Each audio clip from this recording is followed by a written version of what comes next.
आगे नोएडा जहां तकनीक तेज चलती है वहीं अपराध भी हाईटेक हो चला है। आज हम बात कर रहे हैं उस सनसनीखेज ब्लाइंड मर्डर की जिसने क्रूरता की सारी हदें पार कर दी थी। एक नाले में मिला सर और हाथ कटा शव पुलिस के लिए एक ऐसी पहेली थी जिसे सुलझाना लगभग नामुमकिन था। इस खूनी खेल की वजह थी अवैध संबंध का बोझ जो ब्लैकमेलिंग की शक्ल में उसके सिर पर सवार हो गया।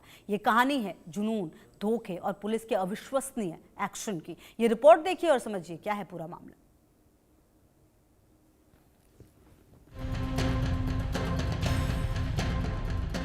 लेडी का मर्डर, प्रेमी का ऑर्डर। नोएडा में कत्ल, मचा हड़कंप, सिर कटी लाश, खुला हत्या का राज। विभत्स हत्या, इलाका दहला।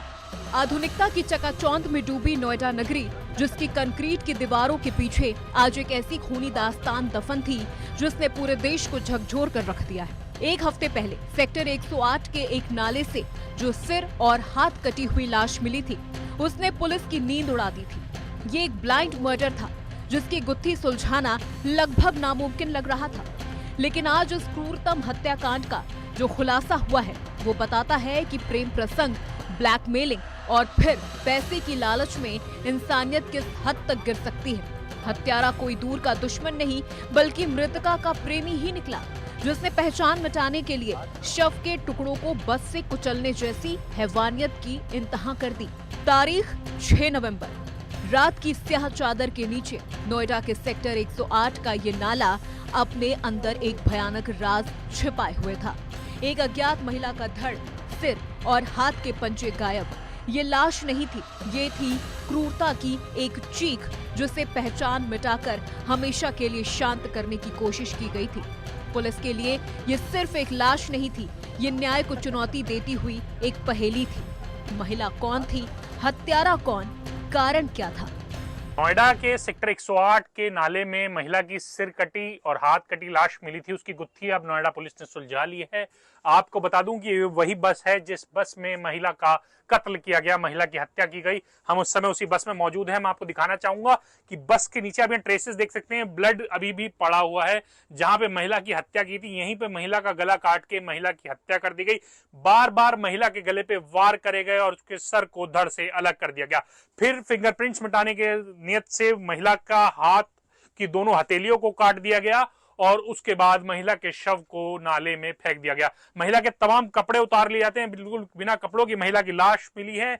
उसके बाद महिला को इसी बस में महिला की लाश को रखा गया था और पास के नाले में भी फेंक दिया जाता है। आपको बताना चाहूंगा कि महिला की लाश यहां से हटाने के बाद इस बस की जो सफाई भी की गई थी, इसकी धुलाई भी की गई थी, पर धुलाई के बावजूद अभी भी कुछ ट्रेस मार्क्स बस में मिल रहे हैं। आपको और भी चीजें तस्वीरों में बताना चाहूंगा कि ये वो बस है, ये सेवा सत्संग व्यास की बस है जो नोएडा में स्थित है। उसका ही ड्राइवर था, मोनू नाम इस बस ड्राइवर का है, जो इस बस को चलाया करता था। इसी बस में हत्या की गई थी, आप देख सकते हैं। लेकिन नोएडा पुलिस ने इस चुनौती को स्वीकार किया। शुरू हुई एक हाईटेक इन्वेस्टिगेशन। पुलिस टीम ने 5000 से ज्यादा सीसीटीवी फुटेज को खंगाला। जैसे जैसे फुटेज आगे बढ़ी, पर्दा उठने लगा। एक सफेद नीले रंग की बस घटनास्थल के करीब बार बार दिखती है और बस का नंबर था UP 16 KT 0037। जांच जैसे आगे बढ़ी और पता चला कि बस का ड्राइवर मोनू सोलंकी बरौला में किराए पर रहता है। और तभी एक और महत्वपूर्ण कड़ी जुड़ती है। बरौला से ही एक महिला प्रीति यादव उर्फ प्रीति देवी कई दिनों से लापता है, जिसका मोनू के साथ प्रेम प्रसंग था। पुलिस समझ गई शायद गुत्थी सुलझने वाली है। बता दें कि 14 नवंबर यानी कल पुलिस ने मोनू सोलंकी को गिरफ्तार किया और फिर सामने आई वो कहानी जो बताती है कि प्रेम कब नफरत और जुनून में बदल गया। मोनू की मां और प्रीति एक फैक्ट्री में काम करते थे। दोनों परिवारों का आना जाना और इसी के बीच पनपा अनैतिक संबंध। लेकिन जल्द ही ये प्रेम ब्लैकमेलिंग के दलदल में धंस गया। तो वहीं मोनू का दावा है कि प्रीति उसे पैसों के लिए लगातार दबाव डाल रही थी, उसकी कमाई पर कब्जा कर रही थी। लेकिन सबसे बड़ी बात थी पारिवारिक धमकियां। मोनू के अनुसार प्रीति उसे डराती थी कि वो उसके बच्चों को अनैतिक धंधे में लगा देगी। ये धमकी मोनू के लिए अंतिम ट्रिगर साबित हुई। मोनू जो मानसिक रूप से चरम दबाव में था, उसने प्रीति को रास्ते से हटाने का मन बना लिया।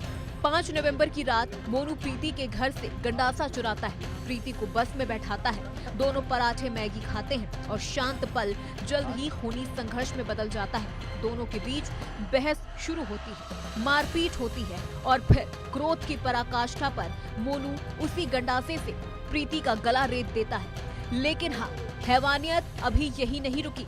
पहचान मिटाने के लिए दोनों हाथ के पंजे भी काट दिए गए और शव के धड़ को सेक्टर 108 के नाले में फेंक दिया गया। और फिर क्रूरता की हद पार करते हुए सिर और पंजे गाजियाबाद ले जाए गए, जहां मोनू ने अपनी ही बस उन पर चढ़ा दी बार बार, ताकि पहचान का एक भी निशान बाकी न रहे। मोनू की निशानदेही पर पुलिस ने मृतका के अवशेष, खून लगे कपड़े, हत्या का हथियार, गंडासा और बस में बिछी खून से सनी मैट बरामद कर ली। फोरेंसिक जांच ने इस खूनी खेल की पुष्टि कर दी। आज आरोपी मोनू सोलंकी सलाखों के पीछे है, लेकिन प्रेम के नाम पर हुई इस क्रूर हत्या ने एक बार फिर समाज के सामने ब्लैकमेलिंग और पैसे के लालच की काली सच्चाई उजागर कर दी है। अब अदालत ही ये तय करेगी कि इस हैवानियत की अंतिम सजा क्या होगी। नोएडा में एक सर कटी और हाथ कटी लाश मिलने का मामला सामने आया था, जहां पुलिस ने उसमें कार्रवाई करते हुए गिरफ्तारी करी है।